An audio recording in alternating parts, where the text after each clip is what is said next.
አዲስ አበባ ለምን ወጣው ሲባል አዲስ አበባ ያው ብዙ አመት የኖርኩበት ከተማ ነው። ደስ የምትል ከተማ ናት። ግን አሁን አዲስ አበባ ትንሽ በጣም ለኔ በጣም ሞደርን ሆኗል ልበል እና የነበረው ቫይብ ወይ ደግሞ የሆነ ኢሞሽናል ኮኔክሽን አሁን እዛ ብዙ የለኝም። ለምን እንደሆነ አላውቅም። እዛ ሲሆን የሆነ የሚሰማኝ ፊሊንግ የለም። አዲስ አበባ ሲሆን የሆነ ኢንስታግራም ላይፍ አይነት ቦታ ሆኗል አዲስ አበባ። ሰውም ያን ያህል አውቴንቲክ አሉ የሉም ለማለት ሳይሆን ግን ብዙ ጊዜ የሆነ ፍሮንቶ የሆነ ሾው የሚያደርጉ ነው የሚመስለው። ከአዲስ አበባ ወጥቼ ወደ ሐዋሳ ገብቻለሁ እንደምታውቁት የተወሰነ ወራት በፊት። ግን መጀመሪያ በስራ ኦፖርቹኒቲ ነበር የመጣሁት። ግን ከዚህ በፊት ሐዋሳ ስመጣ በጣም ደስ የምትለኝ ቦታ ነበረች እና ከድሮም የልጅነት ሜሞሪ ያለኝ ጓደኞቼ ጋር ትሪፕ ወስጃለሁ እንደምታውቁት። ሁሌም አዲክቲንግ ነበር ያለን ሐዋሳ። የስራ ኦፖርቹኒቲ ሳገኝ በቆሎ ማሽን ይዤ መጥቼ እዚህ ፊልድ ቴስት ለማድረግ እና ለማከራየት ያለውን ላይፍም አይታችኋል በተወሰነ መልኩ። በዛ ጉዳይ ነበር የመጣሁት። ሳላስበው እዚህ ገብቼ ያው ረጅም ጊዜ ቆይቻለሁ እና አዲስ አበባን የለቀኩበት ምክንያት አንደኛው እሱ ነው። ሁለተኛው አንዳንዴ ኢንቫይሮንመንታችሁን መቀየር አለባችሁ።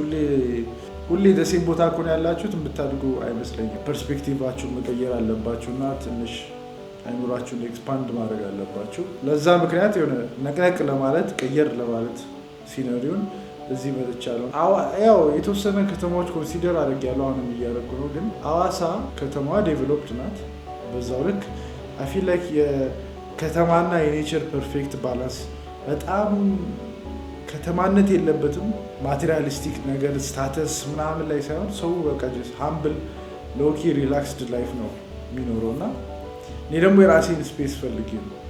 ቤተሰብ እየናፈቀ ምናምን ቤተሰብን በመጥላት ምናምን ሳይሆን በቃ ቤተሰብ እየናፈቀ አንዳንዴ ራስን ሰልፍ ዲስከቨሪ ያለ ብቻዬን ሰው የሚለው ነገር ለማወቅ ነው። ብቻዬን ሰው እንዴት ነው ኦፕሬት ማድረገው? ነግቶ እስኪመሽ ራሴ ላይ ሰዓት ማሳለፍ ከቻልኩኝ ምን ሊመስል ይችላል ማይ ዴይ በሚለው ነው። እና ሁለተኛው ሪዝን እሱ ነው። እናንተም የሆነ ብዙ ሰው ይጠይቀኛል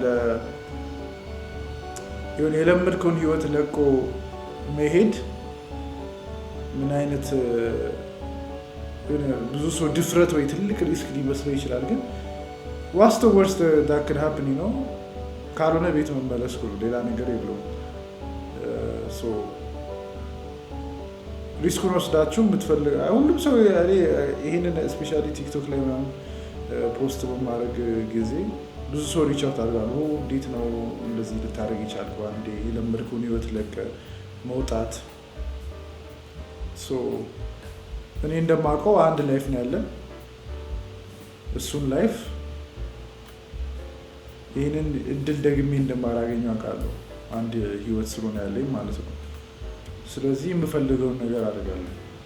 የራሳችሁ ቤተሰብ ከጀመራችሁም ብዙ አንድ ቦታ ላይ አንከር ዳውን አድርጎ የሚይዛችሁ ነገር ካለ ወደፊት ዲሲዥን እንደዚህ አይነት ዲሲዥን ለማድረግ ብዙ ሙቪንግ ፓርቶች አሉ። አሁን ግን ወጣት ስትሆኑ ግን በስራችሁ ብዙ ሰው ከሌለ ይህን ነገር ለማድረግ ይቀላል ማለት ነው። ከወጣው ጊዜ ጀምሮ ያው ታይሜን ማኔጅ እንዴት ማድረግ እንዳለብኝ እኔ የሚያስደስተኝ ነገሮች ምንድን ናቸው የሚለው ነገር እዚህ ጊዜ ሙቭስ ስሎሊ ከአዲስ አበባ አንጻር እና ታይምን በደንብ ማኔጅ ለማድረግ ጠቅሞኛል ብዬ አስባለሁ። ዋሬቨር ጀርኒ የዋሩን ሁሌም ለሰልፍ ዲስከቨሪ ኤም ማድረግ ሰልፍ አዌርነስ ምድሮ የሚያስደስተኝ ምድሮ የማያስደስተኝ የሚለውን ቼክ ማድረግ ነው። ያ ብቻ ኤኒዌይስ ብቻዬን ከመሆን የተማርኩት ነገር እንዳልኳቸው ታይም ማኔጅመንት አለ፣ ማኔጂንግ ዩር ፋይናንስስ አለ፣ እንዴት ነው ፊትነስ፣ ቢዝነስ ኤቭሪቲንግ እንዴት ነው አንድ ለማድረግ የሚቻለው የሚለውን የበለጠ ፐርስፔክቲቭ ሰጥቶኛል። whatever you want to do go out there and do it ነው። አሁን ደግሞ ሰሞኑን እየሞከርኩ ያለው ኤክስፒሪየንስ ዩቲዩብ ላይ ራሴን ዶክመንት ማድረግ ላይፌን ዶክመንት ማድረግ ኤቭሪ ሲንግል ዴይ አፕሎድ ማድረግ በጣም ቻሌንጂንግ ነው። ባይዶ ኤነርጂ ትንሽ ሎው ከሆነባችሁ አድካሚ ቀን ስላሳለፍኩ ያ ብቻ አሁን ሐዋሳ ነው እየኖርኩ ያለሁት። አይ ዶንት ኖ እስቲ ሌላ ሲቲ ደግሞ ኤክስፕሎር እናደርጋለን። ሆፕፉሊ ደግሞ ሌላ ሀገር ብቻ ከአዲስ አበባ የለቀኩበት ምክንያት እሱ ነው።